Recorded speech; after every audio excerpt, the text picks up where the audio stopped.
Hello and welcome to my channel. It's Juliana Michaels and I'm so happy you're here. In this video, I'm sharing a variety of watercolor stamping techniques using distress inks and distress watercolor pencils to create the background for this card. I'll also be sharing how I created the embellishments for this card using a combination of stamps and dies.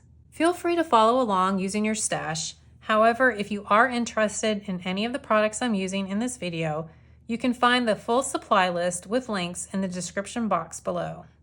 When you shop through those links, you are helping to support me, and I really appreciate that so very much.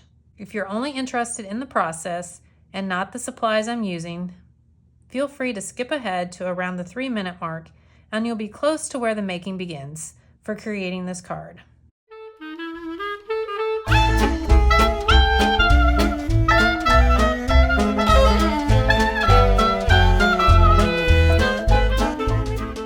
For this card, I'm going to be working with these stamp sets from Holtz. This is Deconstructed, Tidbits, and Floristry. And along with the stamp sets, I'm also going to be working with the Holtz Scribbly Butterflies die set. The paper I'm going to be working on, for the background, I'm going to be using a piece of distress watercolor paper cut to 4 by 5 1/4 inches. Then you'll also need a piece of vellum and then just some plain white cardstock, one for the base of the card to put behind the background piece, and then another piece to do the embellishments on and some more stamping. The mediums you're going to need for this is some vintage photo distress ink, old paper distress ink, and peeled paint distress ink. I'm going to be working with archival ink and black soot. You just need some sort of black waterproof ink. And then I'm going to be doing some embossing, so you'll need an embossing ink pad, and then I'm going to be working with abandoned coral embossing glaze. And I'm also going to be doing some coloring with some watercolor pencils in wilted violet, mustard seed, mermaid lagoon, and abandoned coral. With any of these colors, you can certainly switch them out to different colors, different browns, different greens. Any of them can be changed. If you don't have the watercolor pencils, you could also use any kind of watercolor pencils. You could use distress ink pads. Just smush the ink pad onto your craft mat and use a brush to pick up the ink. Or you could even use re-inkers and put a little of that onto your craft mat, pick it up with a brush. And speaking of brushes, you are going to need a brush, either a water brush or just a brush with some water. I'm going to be working with a distress sprayer. You need a heat tool and just kind of all your normal basic crafting supplies, and then you'll also need some sort of a blending tool. So I'm going to start off with a piece. So I've got my distress watercolor paper, and I'm just going to place that into my stamping platform, putting a little bit of scrapbook.com temporary adhesive on the back side of that, and then we're just going to position that here kind of in the center. And the stamp I'm going to be working with is the big floral image from the Floristry stamp set. And as you can see, you can't really get your magnets onto the paper very well if you've got your paper already cut down to size. So that's why I like to use that temporary adhesive. And so I'm just going to position that in the center here. You can position this, if you wanted to do it like kind of offside, and then you could have a design kind of offset that way or the other way, or you could scoot it down a little bit more this way. I'm just going to kind of center it a little bit for my card. And then for this, we're going to do some inking. It's kind of a watercolory effect. So you're going to just apply distress ink real good to the surface of the stamp, and sometimes I find that I need kind of rub the ink pad over the stamp. Now you will get a little bit of these fuzzies, so just kind of make sure you pick those off, and then you can kind of go back and tap. That just kind of helps get a good nice coverage on there.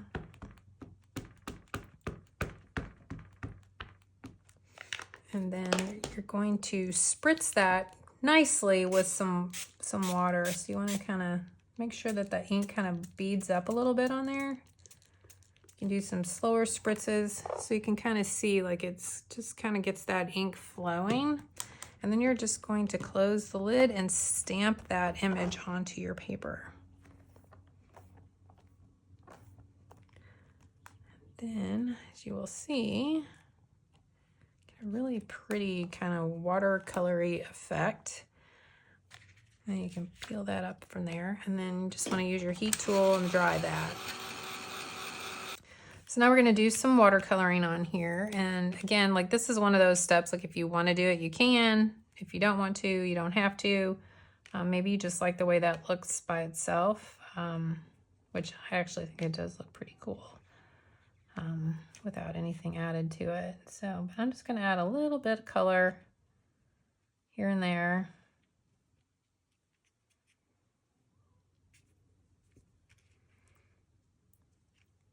And just kind of wanting like just kind of a light wash. So I don't want too much color. So kind of trying to water this down a little bit, but not so much that it totally loses the design when you color over. And then it's just a matter of just kind of figuring out what colors you want where. As I said, I'm just trying to go for a light wash. So like this color would be a lot darker, but I'm not really trying to get it super dark. I want to just kind of a light wash of color. So get more water, a little more water than you think you might want. And then by like kind of mixing it on your craft mat, you can kind of help with some of that. And then as far as like coloring, figuring out what to color where, you can also kind of reference back to the stamp, especially if your image gets a little more blurry than mine is here. Because every time you do this, the stamped image is going to be slightly different because, yeah, just kind of can't control what that water is going to do with the ink each time. So part of it I think is kind of cool because you get a little bit of a custom look with it. Now we're going to do the same thing with a little bit of that wilted violet. There's just a couple little spots here. I'm going to add that color.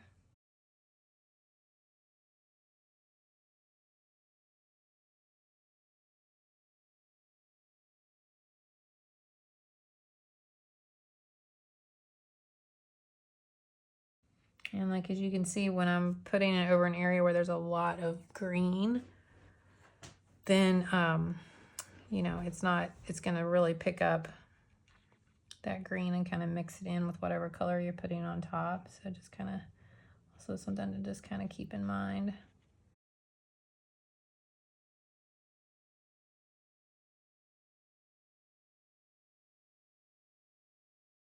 And I'm going to use the Mermaid Lagoon.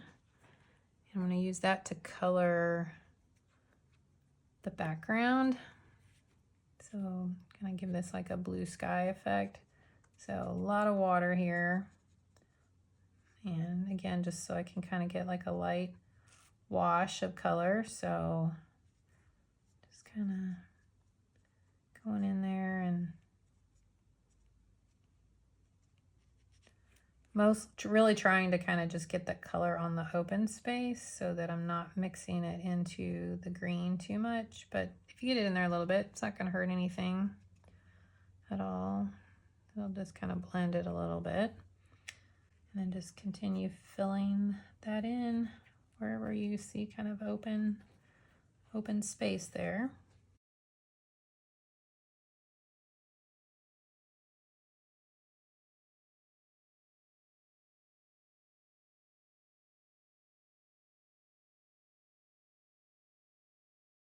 And once you have your background colored in, and if you want to, you can kind of dry that just to speed that up. Let's to the side. Now we're going to leave that Mermaid Lagoon cut pencil out, and now we're going to take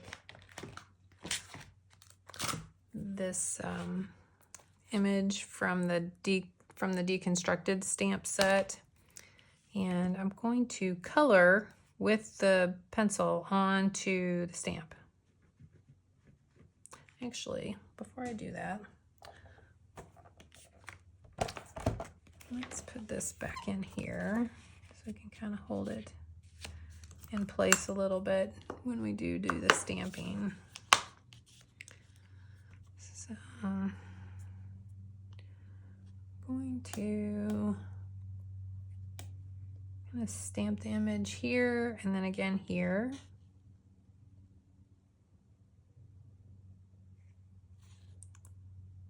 Just gonna kind of play around with that. Okay. All right, so just gonna color over the image, and as you can see, it kind of picks up.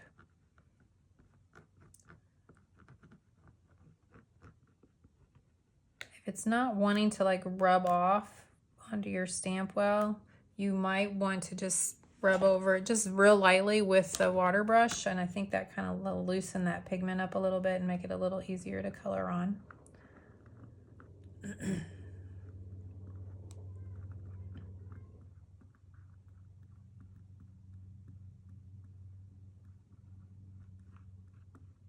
And you just want to kind of color until it looks like you've got most of everything with some pigment on there.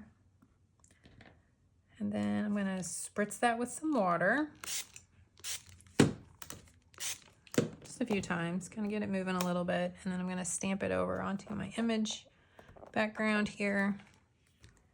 And as you can see, you kind of get like this little watercolory effect. And so like the more water you put onto this, the more runny that's going to get. So just something to kind of think about, keep in mind when you're adding the stamping here. And I'm gonna add a little bit of it here. Just gonna have to play around with it fitting in my stamp platform here. Oop.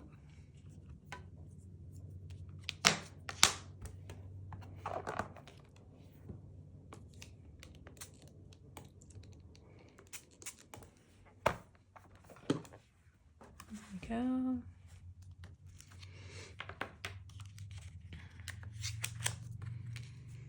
if you feel like you're getting like, you know, there's not much ink left on here, you can kind of dab off a little bit and then go back and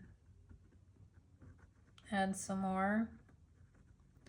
If the stamp is really wet, the pigment doesn't want to really stick on there, so just kind of keep that in mind. If your stamp's gotten wet from spraying, you might again need to dry that off a little bit more too.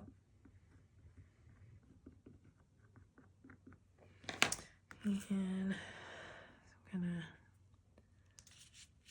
stamp here.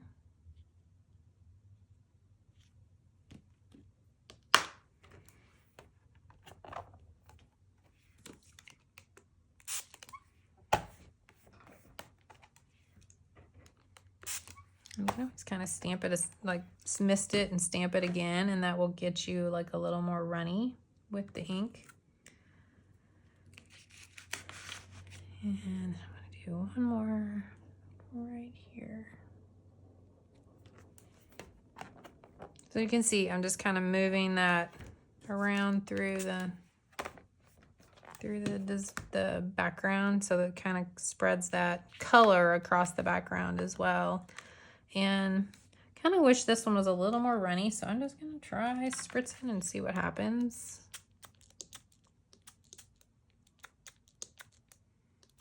There we go. Get that ink moving a little bit more. And if it's too much, you can always try and kind of grab a little bit of a clean paper towel and dab off some of that. So there we go. Set this to the side and just kind of soak that with some water, and then you can just clean it off with a paper towel or rag or whatever you like to use. The pigment will kind of get down in those crevices, so you might need to scrub at it a little bit more than normal. Now let's dry this. So then if this little sticky on there bothers you, just grab one like a gum eraser. And you can just wipe that off if you don't need that to be sticky down anymore. And then next what we're going to do is take a blending brush and apply apply a little vintage photo around the edges here. And this, I always kind of like to rub it off onto my mat and then kind of drag it in like a circular motion. And kind of pull that ink off of my craft mat and then onto the cardstock. And then just to add a little more interest, I'm going to do some splatters on here with my distress sprayer. I'm just going to splatter it on with the nozzle.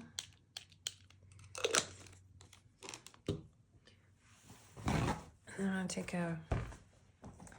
going to take a paper towel and just dab off a little bit of that ink. As you can see, not a ton came off, but just adds another little subtle bit of texture and interest to the background when you do that. And then you can just dry that. And yeah, I know this might kind of look like a hot mess, but I don't think it does. I personally just love the effects of it all. And you also might be wondering too, you're going to do all this and then you're going to, how do you like embellish this? And my answer is you just embellish it with whatever you want on there. And so that's exactly what I'm going to do for this card. Yes, you're going to cover up a lot of the design. And if that bothers you, then you could do less of covering up and just, do a little sentiment strip on there and be done with it. So, it's one of those personal preference things as to each step of this, where you go with it. Do you want to do the next step? Did you like how it looked at the beginning before I ever even started adding any of the other colors? I thought it looked pretty cool that at that point too. You certainly could have done that and then just inked the edges and, embellished it or added just a sentiment. So lots of options, personal preferences, all of them. This next part, I'm going to be doing some stamping with the Tidbits stamp set, and you can use any kind of cardstock you like. Watercolor cardstock would probably be the best because I'm going to be doing some ink smushing to add some color to this after I do the stamping. So just something to keep in mind, that whatever paper you use, you might want to be something that can tolerate some water. I'm just going to select some of these strips out of here and then stamp each one. You could also stamp this entire stamp as one onto your paper if you like. It's really just a personal preference as far as that goes. All right. Let's see. So I kind of just want like a mix of different sizes and things that have words or don't have words.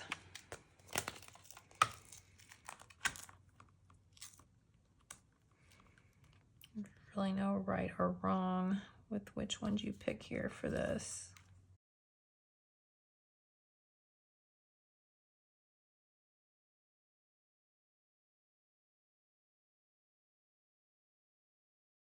And then while I'm doing this stamping, I'm also going to select one of the sentiments here. So I'm just going to use this hello friend, and we're going to stamp that. I'll kind of do all this at the same time.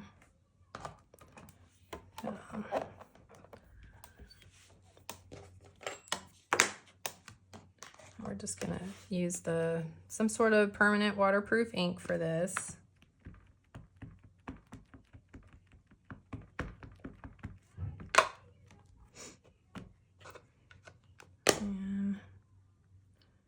I'll say this, because of the way this set is cut, it's kind of got these longer pieces on it, and I personally am very tempted to trim them off, but I haven't quite decided on that yet.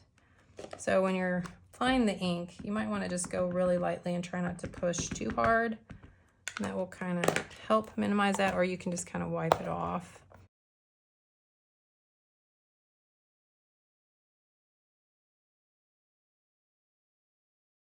Again, because I'm stamping onto watercolor paper, I usually find that I need to stamp about 3 times just to get a nice, good impression. Before we do the ink smushing, I'm just gonna trim these little pieces down. So a little trick I like to do when I'm trimming is I like to just kind of line up part of the stamp with this plastic guide here. And I just try to make sure that wherever I put the guide, it's the same spot, you know, even all the way down the stamped image. I don't try to make sure I put it up here. I pay attention to what the stamped piece is. And then just kind of repeat that for each one.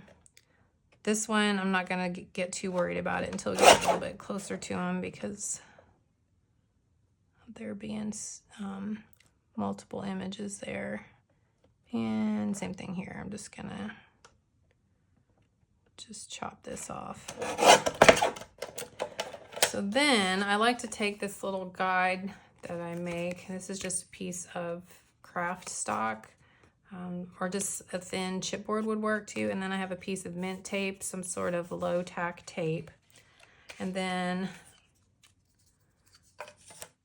you can just kind of cut that down again, just kind of line up the edge of that with the guide. And then wherever I put it on that side, I want to put it in the same spot. So if I line up the edge of the letter with the guide, then I want on this end, then I want to do the same thing on the other side. So the same thing with this top. Now to cut the lower part, I had it just hanging out just a little bit past the guide.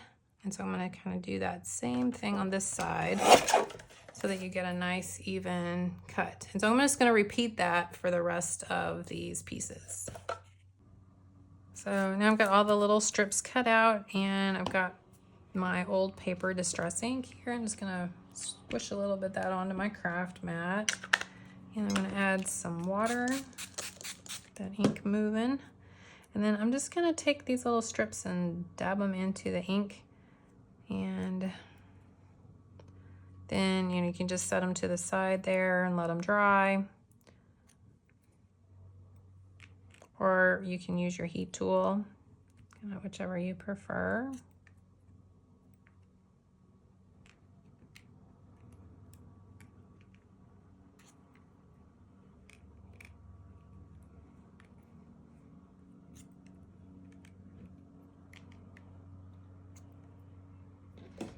I'm just gonna dry them here on this little kitchen trivet. It's just a silicone hot pad. And it just helps protect my craft mat, because this mat that I work on for my videos is not, it's heat resistant, but not, it tends to kind of warp if it gets too warm. So just to protect it, I've been using this little trivet. So once they're dry, if you want, you know, to add a little more color or interest to them, you can ink smush, you know, smush them back down in there again and add some more ink, and then repeat that drying process. And then last, we're gonna just ink the edges of these with a little vintage photo.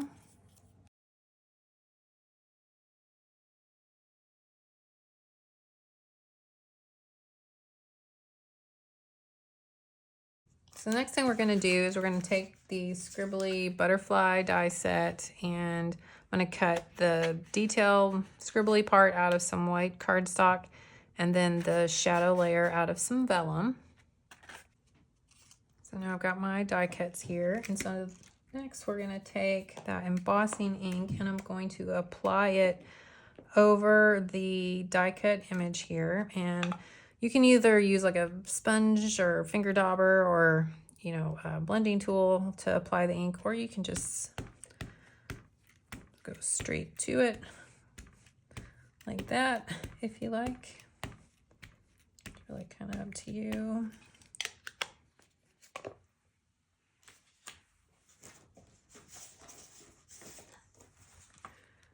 Then I'm gonna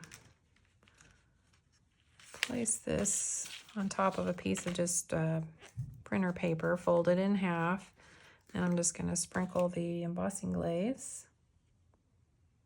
over the die cut here.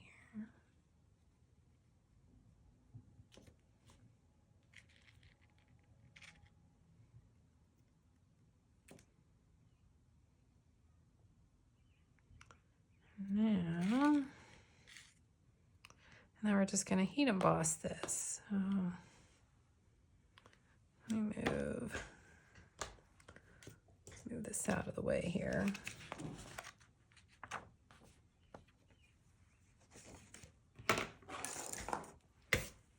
And I'm just going to heat emboss it. So when you turn this on, just want to let it get warmed up and then let it kind of keep it moving over the powder, and it will start melting, as you will see here.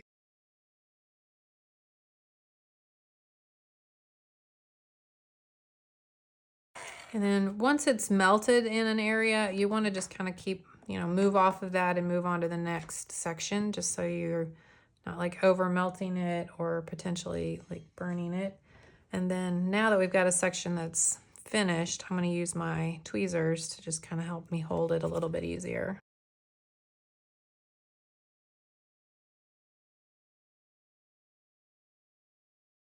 So there is a look at our embossed butterfly. And then as far as that powder, you can just dump that extra back into your jar and use it again. And then to finish this off, you just adhere those layers together.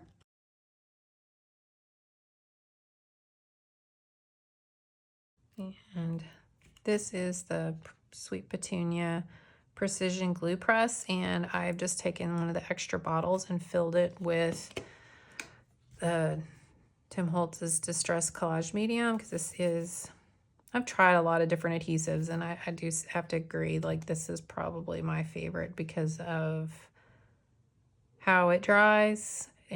Dries quick, it dries clear. If it splooges out, it like contracts once it's dry, and so it kind of like pulls back in, so you don't have to like necessarily worry about if it squishes out a little bit extra. So there's a look at our finished embellishment there. So as you can see, I've added the little stamped strips that we created and just layered and just kind of arranged them so that they would be behind my main embellishment with the butterfly and the sentiment. So you can kind of see that I left a little bit of a space for the sentiment strip here with where I added those other strips. And then now I'm just going to add a little bit of machine stitching down the center here and then around the edge of the card's background. So I just used a little bit of an adhesive roller to kind of tack those down so that they stay in place while I do the machine stitching. And I have a needle dedicated to sewing with paper and stuff, so I don't have to, worry about it damaging if I'm going to use my sewing machine for fabric stuff. And then I just clean that needle off pretty regularly just to make sure I'm not getting that adhesive down into my machine or anything like that. So once I do the stitching, then I'll adhere this main embellishment and adhere this then to a piece of white cardstock, and the card will be completed. Here's a look at the completed card. I hope you enjoyed seeing how this card came together and the various watercolor techniques I used, incorporating distress inks and distress watercolor pencils. Thanks so much for watching. Don't forget to hit the subscribe button so you can join me on a more regular basis. Hit the like if you enjoyed this video, and if you want to join me on my other social media platforms, you can find the links to those in the description box below. Also, feel free to leave me a comment if you have any questions or if there's something you'd love to share with me and our community. I'll see you in the comments below and in the next video. Until next time, stay crafty, my friend.